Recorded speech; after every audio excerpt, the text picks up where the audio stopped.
Good evening.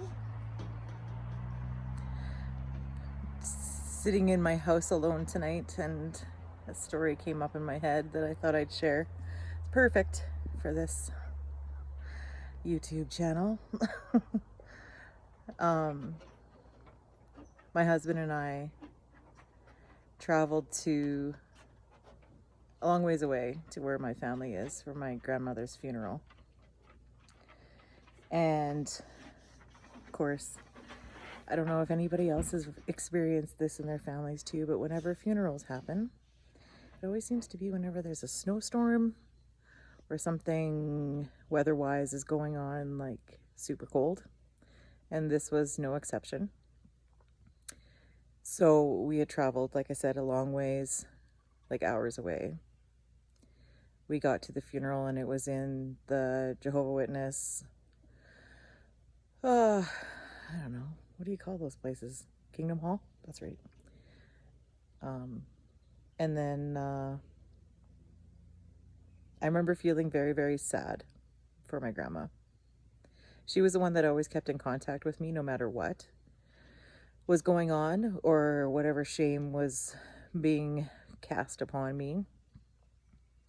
She always was the one to, I don't know, every 3 or so months, she would give me a phone call and see how I was doing and to make sure I was okay.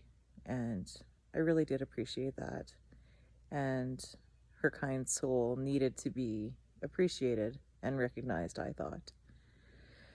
So, true to any other funeral, have you been to any of them? They had 5 seconds about my grandma, and the rest was all about converting whoever was there for that service. So sad.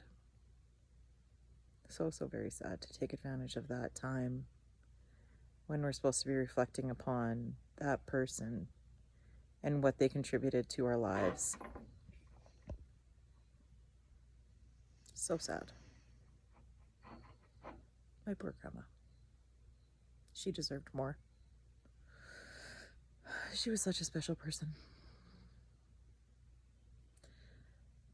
This was a while ago, but still she is very much in my thoughts. Just how kind she was to me, even though there was so much more that she could have not done because of the religion. I'm sure that I'm not the only one that's experienced this. So, shortly after that, there's the luncheon. And I don't know about you, but I love homemade egg salad sandwiches. They're so good. So we got over to where the luncheon was and got ourselves unpacked. Of course, like it's winter time and it's cold. So I've got I don't know if he was 1-year-old yet, but still in like one of those bucket car seats. So it's not easy to get kids in and out of all of the things that you have them dressed up in and the car seat and whatever else that you need to do to keep them safe. We got all of that stuff done, got everybody undressed, got our stuff put away. I see my father dodge off to the bathroom. And he's got his head down and he like whips a look at me and then carries on. I'm like, oh, what the heck is going on? That doesn't make any sense. What's going on? That's weird. Shortly after that, we were approached by the elders and asked to leave because what were the words? They weren't allowed to break bread with us because I was disfellowshipped, and they were waiting to eat because I was there. I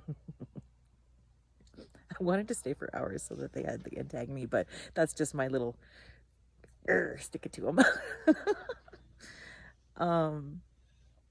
So my husband says, look, can we go and say goodbye to everybody? Because like I said, I'm the oldest of 8 kids. And everybody was there, so we were just going to tell them what's going on, and we didn't dodge out on them. And what was going on. So most of my siblings stayed for the service or for the luncheon, but my one sister did come with her husband and family, and we went out for lunch afterwards. After the show. So my mom comes up to me. This is the last time I talked to my mom that I recall. And I don't, honestly, I don't think that I'm making this up, because I don't remember much more of a conversation with them about anything. But the last words that her and I spoke to each other, I was telling her to expletive off, because she told me that you know what you need to do to come back so that you're welcome in this space. Really, Mom? Really? Now? Huh. So we stayed and said goodbye to everybody, and then, like I said, my one sister came with us, and her husband and her couple kids.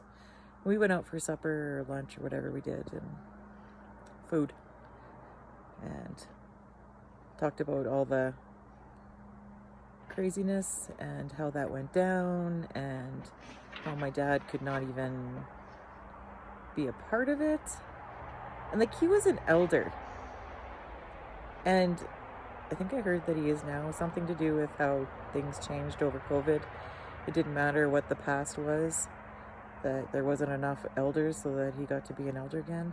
I don't even know. I don't talk to them, so I don't know. But like, how crazy is that? It's just insanity. Like, the opportunity to see extended family just ripped away because of their choices.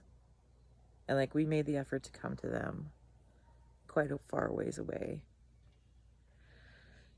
for my grandma's sake.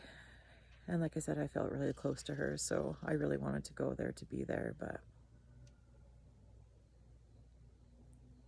good old religion stepped right in the middle of that. So, well, that's my share for tonight. I hope you guys are doing well and get to enjoy a lovely evening like it is tonight. Talk to you soon.